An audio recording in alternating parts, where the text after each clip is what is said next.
Aku bertemu dengan 30 orang sahabat Rasulullah sallallahu alaihi wasallam sebelum mereka bimbang berlaku nifak pada diri mereka. Kenapa sahabat ni bimbang nifak berlaku pada dia? Nifak ni benda macam mana yang sampai perlu dibimbangi, sampai begitu sekali sahabat-sahabat ni takut berlaku nifak pada diri dia. Pada nifak ni tak samalah. Sahabat lebih kurang dengan Ibrahim At-Taimi tadi lah, cakap lain buat lain, cakap lain buat lain. Bukan maksud nifak di sini nifak i'tiqadi. Jadi kita kena jelas di situ, di sini. Besar kemungkinan nifak yang dibimbangi para sahabat Rasulullah sallallahu alaihi wasallam itu berlaku pada diri mereka ialah nifak amali. Nifak ada dua. Ya, Rasulullah sallallahu alaihi wasallam kata bila bercakap dia berdusta, bila bagi amanah dia khianat, apa semua tu, itu nifak amali. Amali dari segi amalan, dari segi hati tu dia percaya pada agama, dia percaya. Bukan dia pura-pura lah memeluk agama Islam, hati dia tak terima Islam, bukan begitu. Kalau begitu zahirnya menampakkan Islam, itu nifak i'tiqadi, memang kafir, hakikatnya kafir. Kalau macam tu.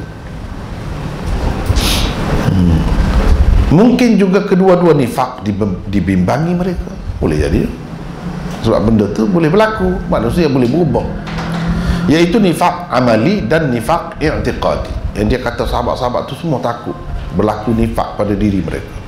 Sebab Allah SWT kan boleh membalik-balikkan hati manusia. Sebab itu kita berdoa, ya muqallibal qulub tsabbit qalbi ala dini. Ubah-ubah hati manusia. Walaupun dia kuat ke satu ketika, boleh jadi dia jadi lemah, jadi macam lain. Itu sifat manusia. Sampai jadi nifak i'tiqadi pun boleh berlaku. Sebab sahabat pun dia tak ada apa ni jaminan juga, sebab dia bukan maksum. Kata-kata Ibnu Abi Mulaika ini secara tidak langsung menolak fahaman golongan golongan Murji'ah yang langsung tidak menganggap amalan sebagai suatu yang penting di samping iman. Dia nak tolak yang itulah. Cuba tengok, kalaulah tak ada jadi apa, tak menjejaskan apa perlu takutnya bimbang sahabat-sahabat? Buat apa pun tak jadi nifak. Kenapa jadi takut sangat nifak? Mana boleh berlaku tu benda macam tu. Adapun golongan Murji'ah, dia tak ada bimbang langsung, maknanya dia tak ikut cara sahabat. Siapa yang lebih faham tentang agama ni, sahabat ke atau kita? Jadi kalau sahabat bimbang, kalau sahabat bimbang. Sebab memang boleh berlaku.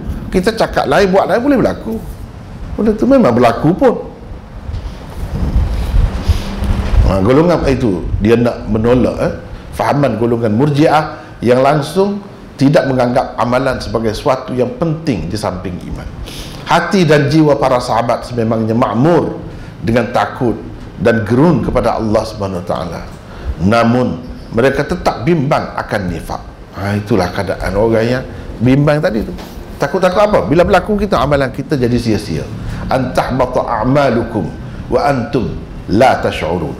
Ini menunjukkan amalan buruk tu memberi kesan besar kepada iman kita, memberi kesan besar kepada kehidupan kita, sehingga amalan kita boleh terhapus. Boleh terhapus. Jadi tak takut macam mana kalau macam tu. Adapun golongan Murji'ah yang tak takut langsung tu, dia tak ikut cara Rasulullah, dah tentu dah macam tu.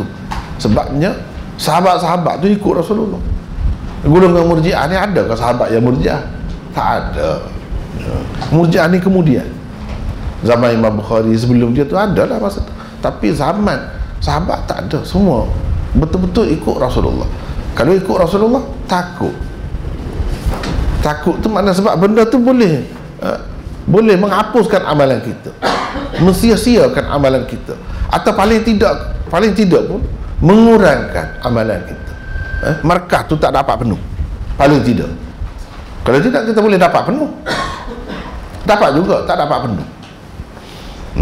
Rugilah kalau macam tu, rugilah.